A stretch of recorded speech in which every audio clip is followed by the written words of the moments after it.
Boa noite, graça e paz, que alegria poder lançar a semente do poder da palavra de Deus nessa noite com você. Vamos construir juntos.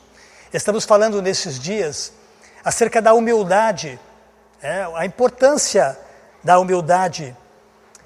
E queria que você refletisse no seguinte: quando você quer aprender uma matéria, por exemplo, matemática, línguas, ciência, do que é que você precisa? Você precisa de um mestre. Você precisa de um mestre. Então nós precisamos aprender a humildade porque é a base de entrada neste reino, no reino de Deus. Isso é o mais importante. No reino de Deus não vai entrar orgulhosos. Só vai entrar humildes. A pessoa humilde, ela se submete à vontade de Deus, à vontade do rei, e não à vontade dela própria. Então a humildade é um pré-requisito para você e eu, nós submetermos à vontade do nosso rei, dos reis.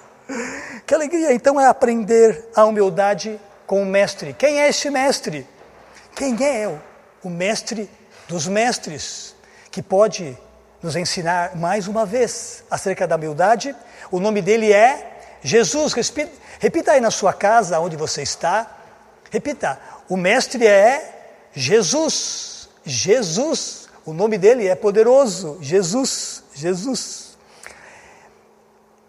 Precisamos definir isto, e próprio Jesus definiu em Mateus 11, versículo 28. Ele diz o seguinte: vinde a mim. Continuando o versículo, antes de encerrar esse versículo, ele diz assim: aprendei de mim, que sou manso e humilde de coração. Ele é manso e humilde de coração. É importante nós lembrarmos acerca deste reino, como nós vimos a semana passada. Todo reino tem seu símbolo. Por exemplo, no reino de Deus, o símbolo não é uma coroa. Sabe qual é o símbolo do reino de Deus, do cristianismo? É bacia e toalha. Bacia e toalha. Bem-vindos para você e eu, nós usarmos esse símbolo, o símbolo do cristianismo. Então nós vamos ver hoje uma história relatada tanto em Mateus como Marcos, quanto Lucas, mas optei pela passagem em Marcos, no capítulo 9, do versículo 33 a 37, Marcos 9, versículo 33 a 37. E o tema, você que gosta de anotar as mensagens por tema, o tema é o maior no reino de Deus. O maior no reino de Deus. E nós vamos aprender nessa noite como é ser o maior no reino de Deus. Vamos dar uma olhadinha nesse texto? E chegaram a Cafarnaum. Quando eles estavam em casa, perguntou-lhes: o que é que vocês estavam discutindo no caminho? Mas eles guardaram silêncio, porque no caminho haviam discutido sobre quem era o maior. Assentando-se Jesus, chamou os 12 e disse: se alguém quiser ser o primeiro, será o último e servo de todos. E tomando uma criança, colocou-a no meio deles e pegando-a nos braços, disse-lhes: quem recebe uma dessas crianças em meu nome, está me recebendo. E quem me recebe, não apenas está me recebendo, mas também aquele que me enviou. Coisa linda! A questão de ser grande não é o problema. Não é problema pensar de forma maior, ser grande. O problema é que muitas vezes nós procuramos caminhos errados e conceitos errados de grandeza. É aí que está o problema. Ficamos muitas vezes com pensamentos equivocados de como ser grande, É interessante frisar que esta questão de grandeza e pensamentos equivocados não são somente dos nossos dias, mas eram dos dias de Jesus, como nós relatamos aqui. Nos dias de Jesus, os próprios discípulos, mesmo estando com Jesus, eles tinham pensamentos equivocados acerca de grandeza. E neste texto, registra um diálogo, uma conversa de Jesus com os seus discípulos. E este diálogo, esta conversa, vai nos ensinar muito nesta noite. Agora, eu queria que você prestasse atenção que a forma de ensino de Jesus é muito importante, não só o conteúdo, mas a forma como ele tratou com os discípulos. E vamos destacar aqui, é importante olharmos o contexto. Nos versículos anteriores, Jesus estava falando pela segunda vez que ele iria passar a grande missão de morrer e de ressuscitar. Mas os discípulos ainda não estavam entendendo como é que ele ia cumprir esta missão. Mesmo andando com Jesus, os discípulos tinham esses pensamentos equivocados. Por quê? Porque eles estavam pensando na perspectiva humana. E o risco que eu e você podemos correr na perspectiva humana. Olha que interessante. Eles corriam risco de orgulho. Por quê? Afinal de contas, estavam andando com mestres. Ajudavam muitas pessoas. Faziam muitos milagres. E andava com o Rei dos Reis. É o risco. Por quê? Porque o orgulho, ele prende de tal maneira as pessoas que nós só pensamos em nós mesmos, nas nossas realizações, nas nossas conquistas. E os discípulos também estavam correndo esse risco, certo? Correm esse risco. E também um ingrediente que nós temos que destacar é que na religião judaica, o conceito de importância e de posição ganhava-se muita importância, era destaque do conceito religioso do judaísmo. Então, agora, tanto eu quanto você, quanto eles lá, corriam riscos de serem prisioneiros dos valores dos nossos dias, das nossas sociedades, da nossa sociedade. Nós corremos o risco de sermos reféns de conceitos, por exemplo, principalmente de conceitos religiosos. E quantos de nós, mesmo eu e você, corremos o risco de estarmos presos à religiosidade, que escraviza e prende. É o grande perigo. Mas olha como é que Jesus tratou. Como é que Jesus tratou? Olha que detalhe. Ele esperou chegar em casa, aos detalhes. Sabe aquela questão de lavar a roupa suja em casa? É uma característica de Jesus. Ele esperou, ele ouviu o papo, na jornada, mas ele falou, vamos chegar em casa. Em casa a gente conversa. E sentando em casa, ele fez uma pergunta. O que é que vocês estavam discutindo? O que vocês estavam discutindo? O que você estava discutindo? A pergunta tinha o objetivo de criar um diálogo para que ele pudesse aplicar princípios. É interessante que este formato, essas características, é uma metodologia já conhecida por Deus. Ela é usada por Deus. Essa metodologia de fazer perguntas, de conversar. E você e eu, nós sabemos muito bem disto. Por exemplo, logo no início da jornada, você vendo dos primeiros versículos da Bíblia, em Gênesis 3, no versículo 9, Jesus chamou Adão e perguntou, aonde você está? Aonde você está, Adão? Deus já sabia, mas Deus fez uma pergunta para provocar um diálogo. E o que aconteceu? Qual a resposta? Ouvi a tua voz soar no jardim e tive medo, me escondi, fiquei em silêncio. O silêncio lá com os discípulos, quando Jesus perguntou o que vocês estavam discutindo aí? O silêncio. Percebe a importância das nossas atitudes, dos nossos pensamentos, que podemos interromper a comunicação. O silêncio, ele é bem-vindo, mas em muitos casos ele reflete algo que trunca a comunicação, como aconteceu lá no paraíso. Importante nós declararmos e definirmos isto. Então Jesus rompe o silêncio dos discípulos e expôs princípios que ordena o reino. Como é que funciona este reino? Quer ser o primeiro? Quer ser o mais importante? Quer ser grande? Então, seja o último de todos. Então, o maior é o que serve. O maior é o que serve. Que delícia saber que isto vai na contramão. Bom por um lado, mas pega-nos de surpresa muitas vezes. Muitas vezes. Então Jesus estava relacionando a questão da grandeza, de ser o maior, em como eles se relacionavam, a importância dos relacionamentos. Como se relacionar com as pessoas e com o próximo. Eles encontrariam a grandeza que procuravam, não sendo conhecidos como grandes ou sendo maiores que os outros, mas servindo os outros. Porque o serviço mostra a humildade. Olha que interessante algumas frases que eu queria destacar com você. A medida de grandeza de um homem não é quantos homens ele tem para servi-lo, mas quantos homens ele serve. Uma frase de Moody. Quantos homens ele serve. Isso se torna uma pessoa grande.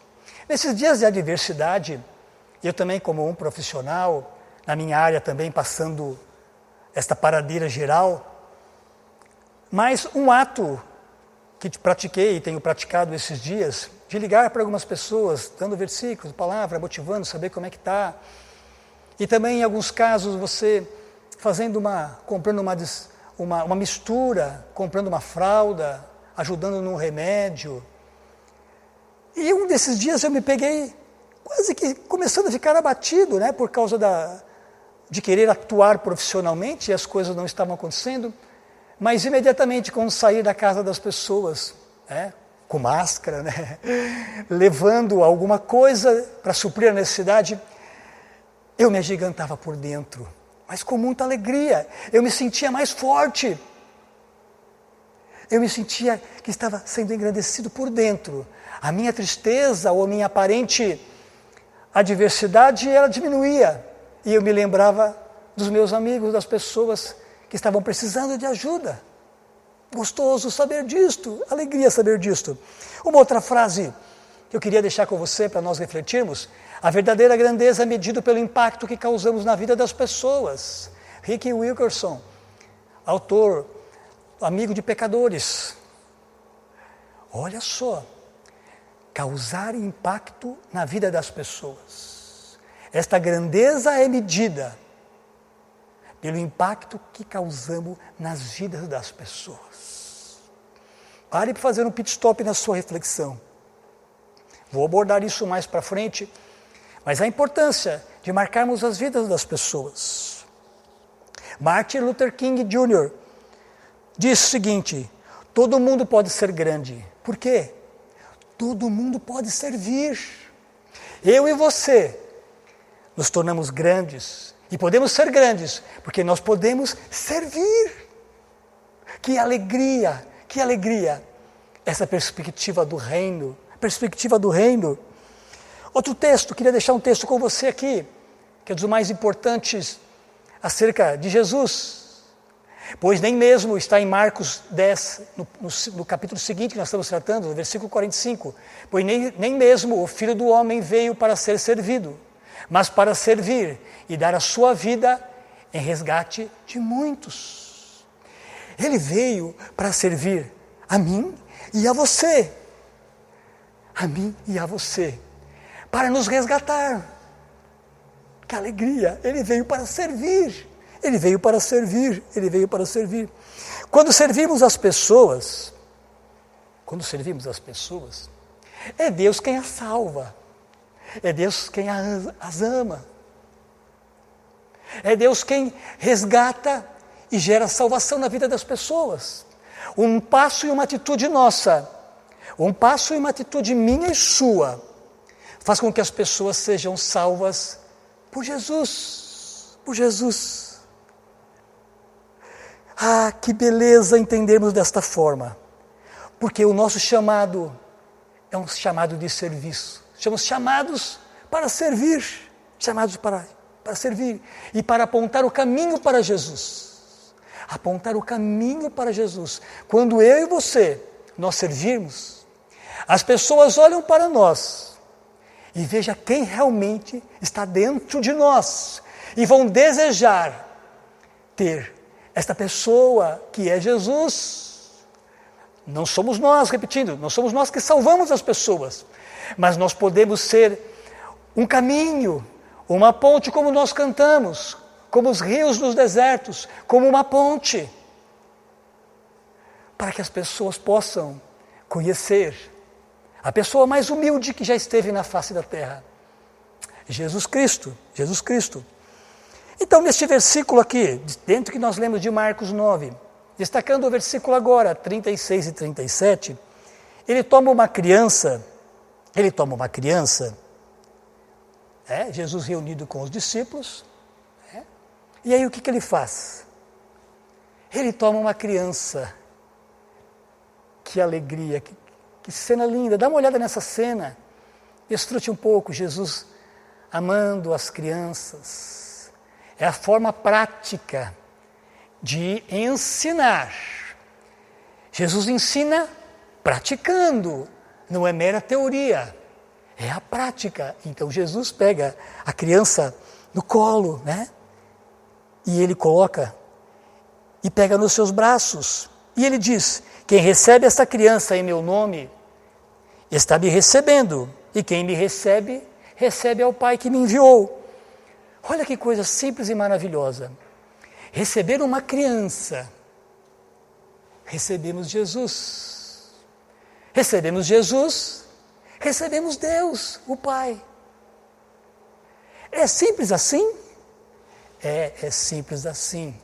Mas não pode ser mais complicado? Eu achei que era mais complicado para receber Jesus.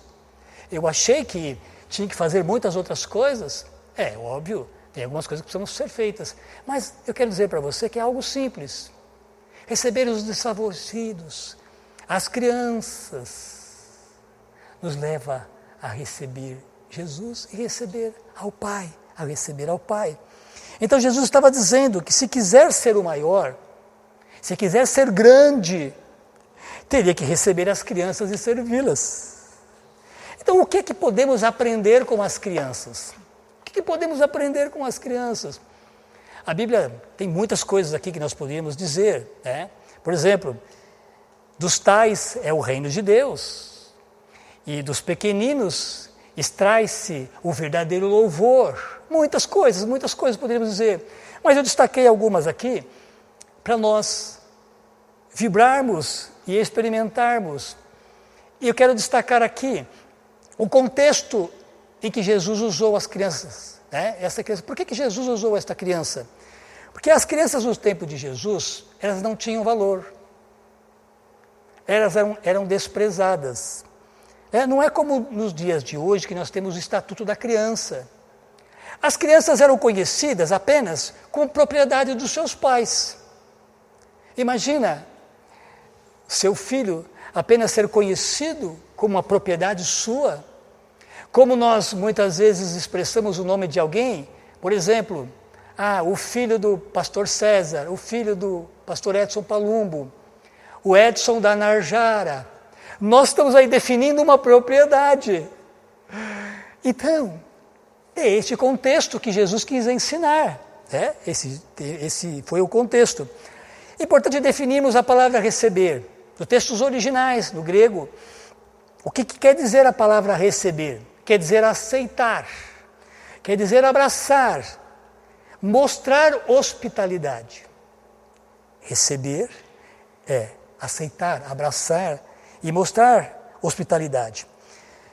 Esse mesmo texto, como eu falei no início, essa mesma história, ela foi relatada nos outros evangelhos, por exemplo, em Mateus e também em Lucas.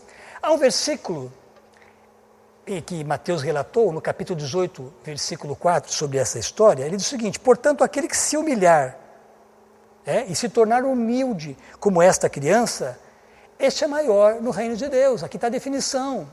Ser humilde como uma criança, é isso que precisamos ser, a humildade de uma criança. Agora, vamos citar aqui alguns detalhes sobre as crianças. Por exemplo, criança é dependente e ela tem confiança, ela confia. Dependência, queria que você marcasse a palavra, dependência e confiança. No que sentido? Eu queria aqui contar algo, uma experiência pessoal, para exemplificar isto. Tenho 2 filhos, e eu queria relatar aqui um período que eu precisei ficar sem carro, Então os meus filhos viam eu dirigindo o nosso carro, o carro da família, e nesse momento que estava sem carro, inclusive essa história, relembrei esses dias comendo à mesa com a minha família, relembramos dessa história, eu nem sabia que ia falar sobre isso. E nós gostaríamos de fazer os passeios, mas estávamos sem carro, mas isso não limitou a gente. Como é que nós fizemos? Nós pegávamos ônibus. Tínhamos que pegar ônibus. Olha o conceito e o pensamento de uma criança, os filhos pequenos. Pai, mas quem é que vai dirigir este ônibus?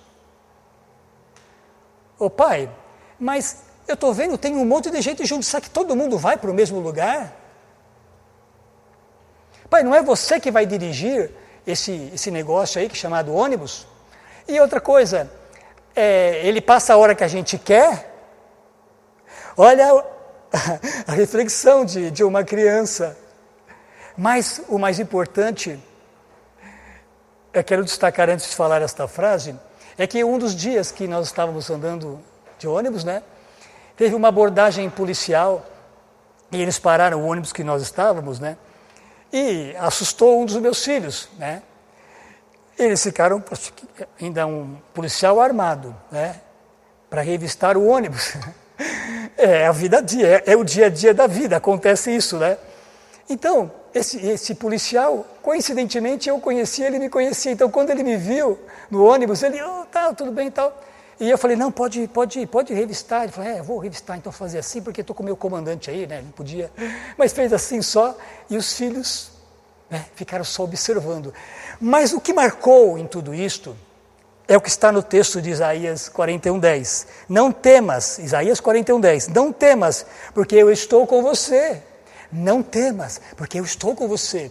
O que trazia tranquilidade para os meus filhos é que o pai estava junto.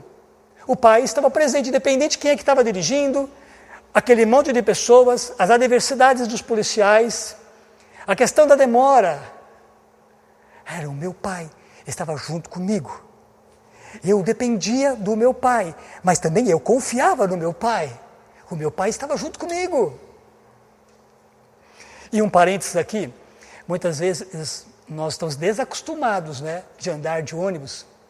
Andamos de carro, mas numa cidade grande onde nós morávamos, o transporte coletivo era muito usado, Nós temos aqui, mas muitas vezes nós desacostumamos. E alguns detalhes nas jornadas de andar de ônibus, que você tem que esperar a hora que ele passa, pode haver atraso, você vai com um monte de gente, às vezes corre o risco de você ficar em pé, não é verdade? Com mala, com sacola, com as coisas, você corre o risco de ficar em pé. Então são esses detalhes que exemplificam a jornada da nossa vida, é o dia a dia, é algo que é natural e é possível. E Jesus aplicando e usando o ensino de uma criança, a mentalidade de uma criança. De quem mais as crianças dependem? De quem mais? Depender e confiar uns nos outros. Depender e confiar uns nos outros. Precisamos confiar nos nossos irmãos. Precisamos confiar nos nossos irmãos. A Bíblia declara que nós devemos considerar o nosso irmão como sendo superiores a nós mesmos. Considere seu irmão, pense nele agora, como sendo superior a si mesmo. Olha que coisa interessante. E principalmente os irmãos, os mais velhos, quando eles cuidam dos novos. Por exemplo, trocar as fraldas. Eu tenho uma irmã, quando era já jovem, ela era pequena. Eu ajudei a trocar fraldas. Eu levava, quando os meus pais estavam em horário de trabalho, eu entrava mais cedo, eu também entrava um pouquinho mais tarde no banco onde trabalhava, eu levava a minha irmãzinha para a escola. O importante é nós sabermos, e ela sabia que o irmão mais velho estava com ela. É importante nós lembrarmos que as pessoas, os nossos irmãos, estão conosco, precisamos depender e confiar uns dos outros. E se caso você não confiar, nesse exemplo de uma criança, na hora de trocar as fraldas, o que pode acontecer, Se você não permitir que o seu irmão sirva você, e você não permitir que ele troque as suas fraldas, eu sou diante das câmeras, não posso usar o termo aqui, certo? Mas você sabe o que quer dizer. Você vai correr o risco de ficar assado, certo? Mas nós temos que permitir com que as pessoas, os nossos amigos de confiança, as pessoas com quem temos aliança, os nossos irmãos maduros, os nossos irmãos de aliança, que influenciem e possam influenciar as nossas vidas. Outro ponto que eu quero destacar, além da dependência e confiança de uma criança, é a facilidade de perdoar. Como as crianças são mais fáceis de perdoar.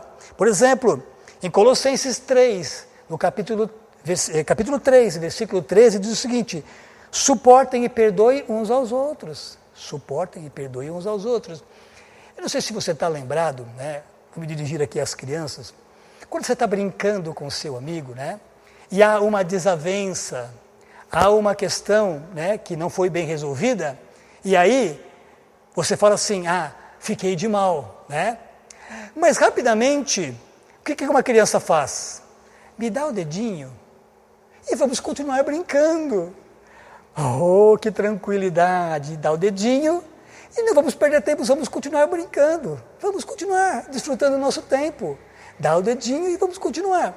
Agora, pastor Edson Palumbo, olha, nesses dias, o que acontece? Eles não querem dar o dedinho. Na nossa sociedade hoje, eles querem arrancar o dedinho. E você pode falar assim, arrancar o dedinho ainda é pouco. Uma sociedade onde as pessoas estão vivendo armadas, onde por qualquer motivo de adversidade ou de confronto, no fechamento de um trânsito, tomou uma fechada, as pessoas tentam tirar satisfação. E se for para um nível ainda maior, pode-se sacar a arma e acabar com a vida. Criança tão simples, tão fácil de desenvolver o perdão, coisas que nós, adultos, temos mais dificuldades. Ficamos remoendo, fazendo conta, fazendo reflexão. Será que dá? Será que eu estou sentindo? Não estou sentindo? Então temos que ser como uma criança. Outro ponto que eu quero destacar aqui, de um posicionamento de uma criança. Aceita facilmente a existência de Deus, o seu amor, a sua bondade e o seu poder. A criança aceita facilmente de que Deus existe. Há uma história que eu não vou ler aqui, que você pode ler na sua casa, você marque, 2 Reis, no capítulo 5, no versos 2 e 3, você pode ler o bloco todo. 2 Reis, capítulo 5. Conta a história de uma criança, de uma menina, olha que interessante. O comandante do exército da Síria, chamado Naamã, ele estava com lepra. Esta criança, ela foi conquistada, ela foi exilada quando a Síria atacou Israel. Então levaram um monte de pessoas cativas e nesse momento aqui, a personagem era uma criança que foi levada em cativo.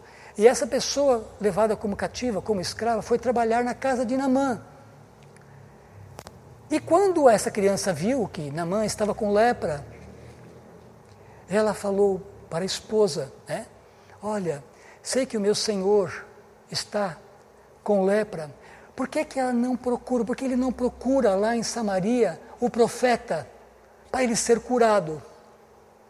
E depois você vai ver os detalhes da história, que envolveu um pouco de orgulho, ele queria comprar, Naamã queria levar posses, queria pagar para que isso aconteça. E depois lá ele percebeu que o próprio profeta não foi ele que atendeu, ele mandou recados para que ocorresse a cura. E também pediu para ele se lavar nos rios lá da região, e por motivo de orgulho, ele mesmo falou assim, eu prefiro me lavar, por que eu não posso lavar nos meus rios, que são bem melhores? Final das contas, uma história linda que você pode viver na sua casa com os detalhes.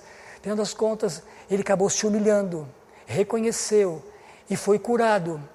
E como símbolo, ele queria dar um presente, o profeta não aceitou. Ele olha o gesto de humildade de Naamã, ele fala assim, pelo menos eu posso levar um pouco desta terra, da sua região, como um memorial de que Deus existe e de que Deus é poderoso.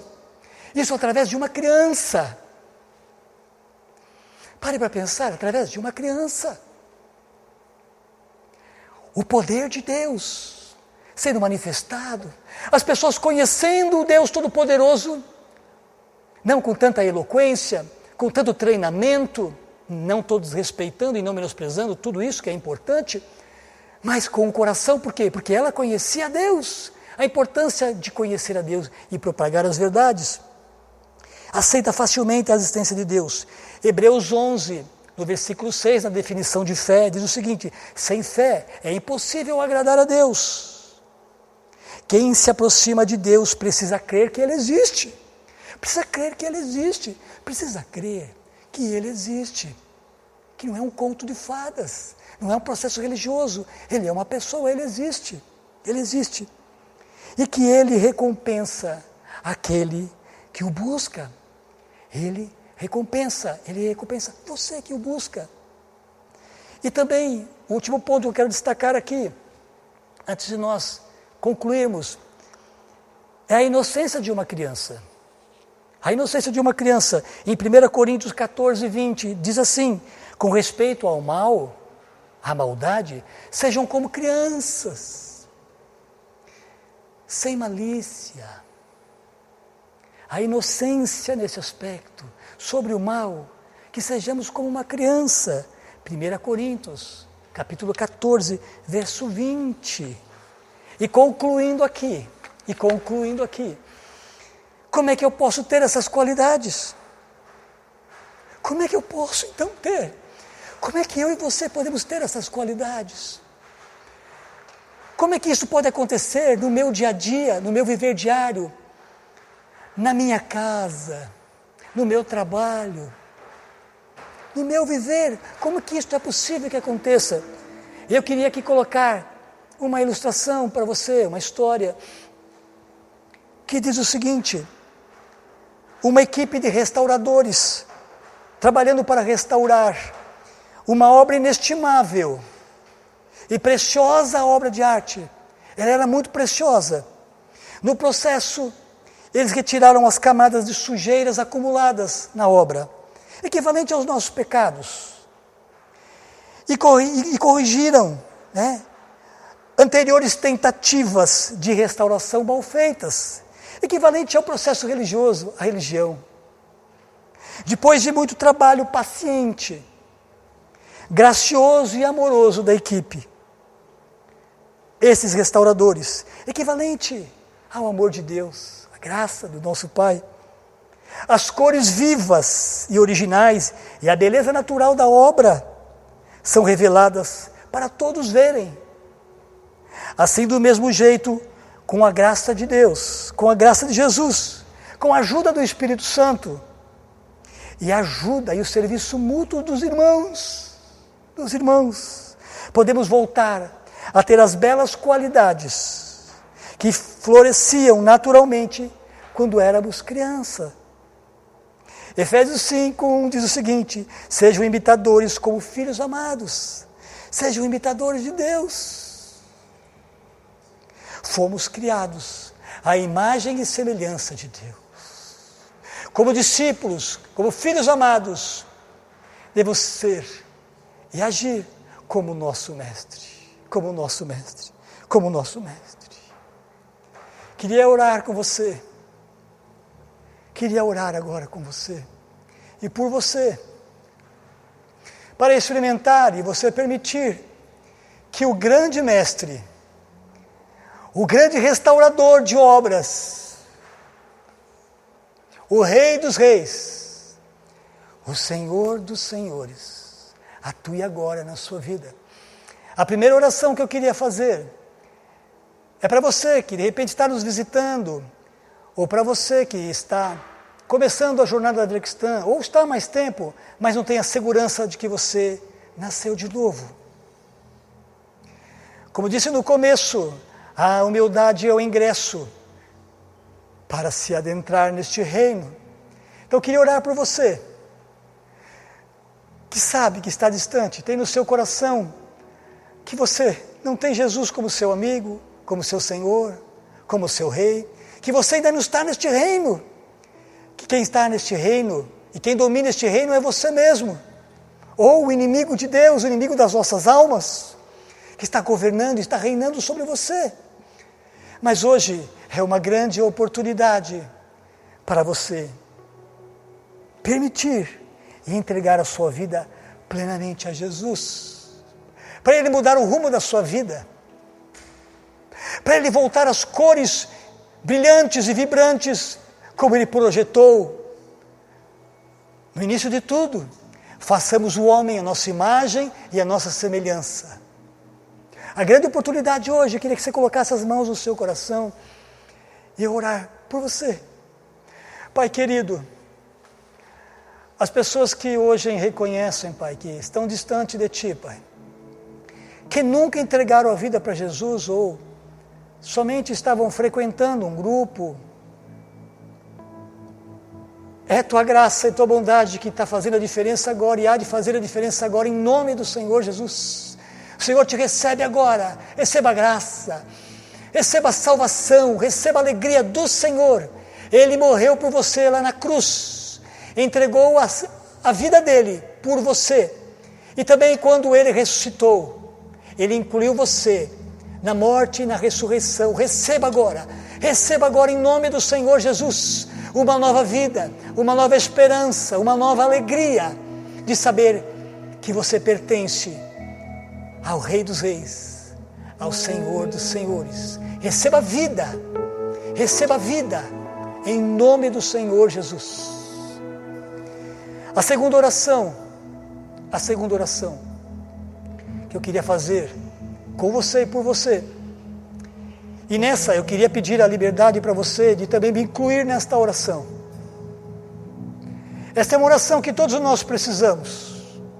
Todos nós precisamos. A quebra do orgulho. Importa que ele cresça e eu diminua. Este é um processo, é a jornada, é o caminhar, é o dia a dia. É o dia a dia. Que sejamos humildes como uma criança. Que sejamos humildes como uma criança. Que o Espírito Santo quebre o nosso orgulho.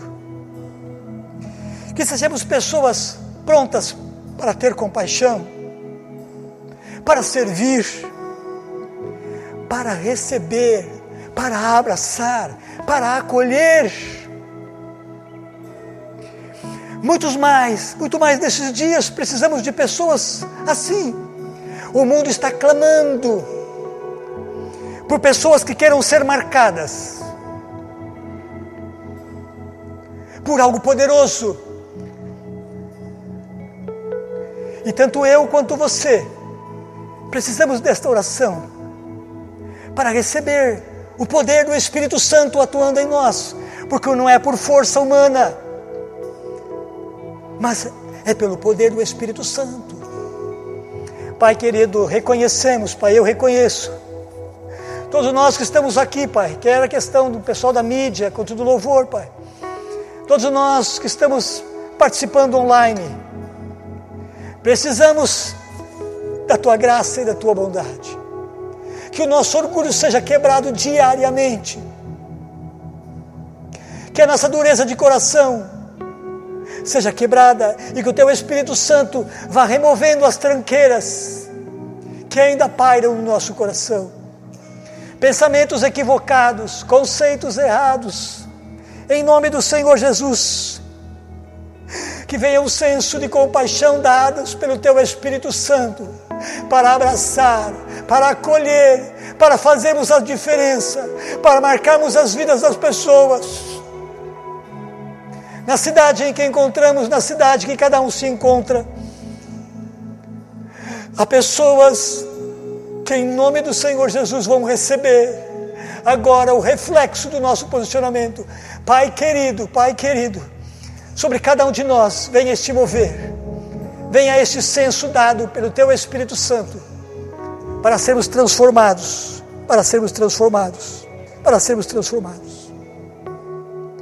em nome do Senhor Jesus, em nome do Senhor Jesus, em nome do Senhor Jesus.